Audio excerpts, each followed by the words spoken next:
apparently people steal bees. And I'm not talking about a jar of honey, nor am I talking about a beehive in someone's backyard.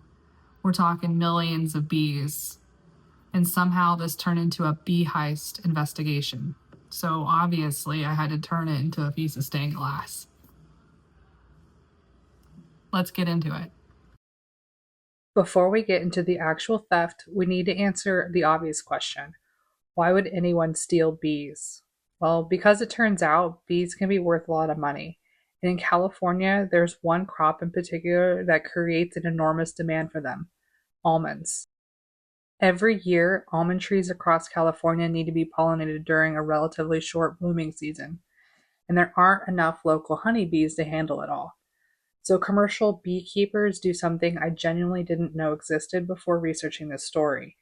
They basically put the bees on a road trip. Beekeepers from around the country load entire colonies onto trucks and send them to California. The hives are placed in almond orchards, where the bees pollinate the trees. The growers pay the beekeepers for the service, then eventually the bees go home. So during almond season, suddenly there are incredibly valuable stacks of beehives sitting in agricultural fields throughout California. And unfortunately, a lot of those fields aren't exactly Fort Knox.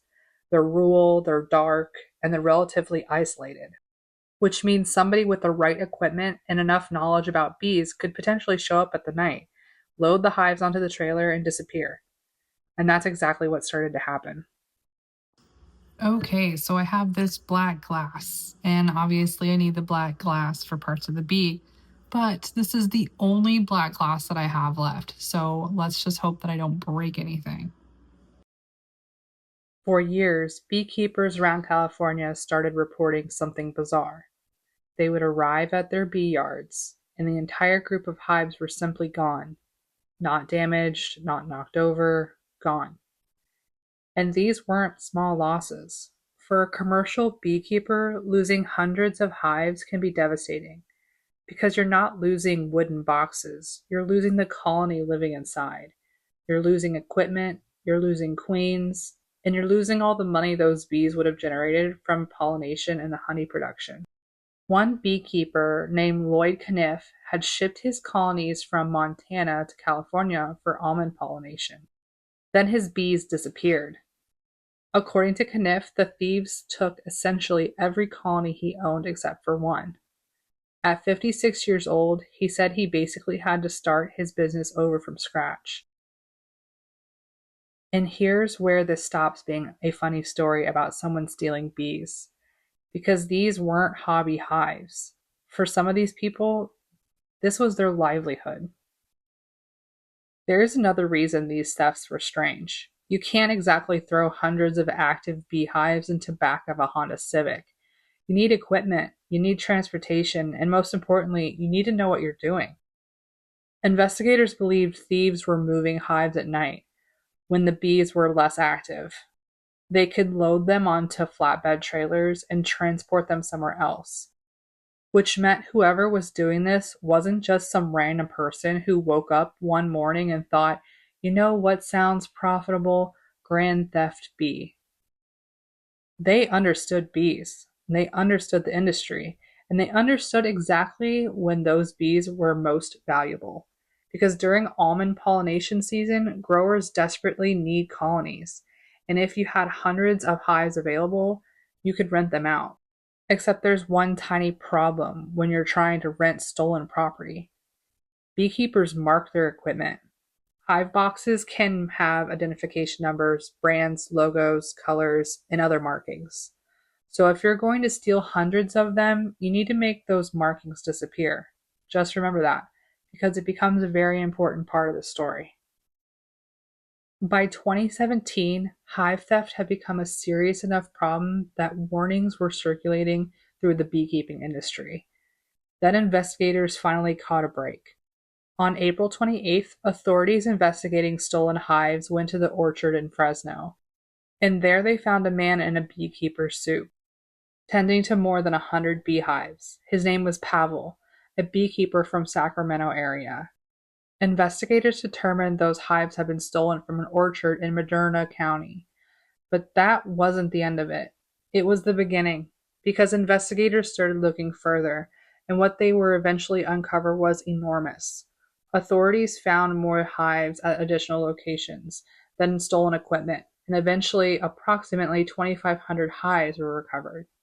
And its estimated value about 875,000. That's nearly $1 million in bees and in beehives. Investigators believed he had been stealing hives for roughly 3 years and renting them to growers for money. My favorite detail from this entire investigation is what authorities discovered when they started looking at the equipment. Remember those identification marks I mentioned earlier? Investigators found hive boxes with markings that had apparently been altered. Identification numbers had been ground down, brands had been painted over, and different pieces of equipment from different beekeepers were mixed together. One investigator compared the scene to something we're all familiar with when talking about stolen cars: a chop shop. Except instead of stolen cars being stripped and disguised, these were beehives, a literal beehive chop shop. And once word got out that the authorities had recovered thousands of hives, beekeepers started coming to see whether their missing equipment was there. And that's when the scale of everything really became obvious. One beekeeper would recognize his equipment, and then he'd notice equipment belonging to someone else. That person would come down, and they would recognize somebody else's. The investigation started spreading outward like a web. Beekeepers from different places were discovering pieces of stolen businesses sitting together. Some equipment could be identified because owners had branded particularly everything: boxes, frames, lids, bottoms, even pallets. The thieves could paint over a logo, but completely erasing the history of thousands of pieces of equipment, that was a lot harder. And there's something really interesting about this crime. The thieves weren't necessarily making money by selling stolen bees. They could make money by doing exactly what legitimate beekeepers were doing: renting them. Think about that.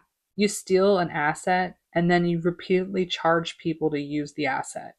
And during almond season, there are already huge legitimate marketplaces filled with thousands upon thousands of bee colonies moving around California. So stolen bees could essentially disappear into an industry where everybody already expected to see trucks full of bees moving between farms. And that's probably one of the reasons this could happen in such large scale.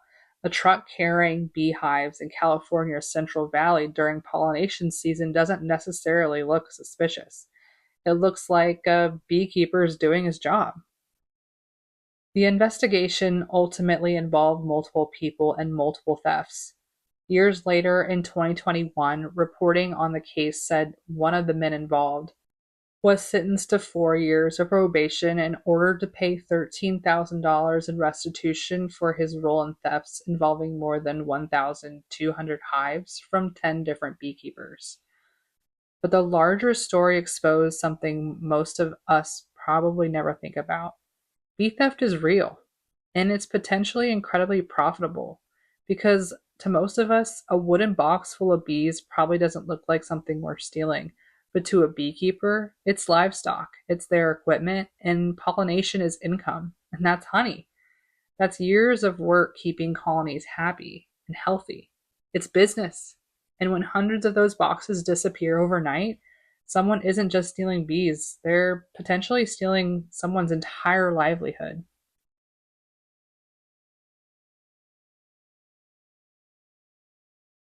Now I need another weird history story to turn into a stained glass project.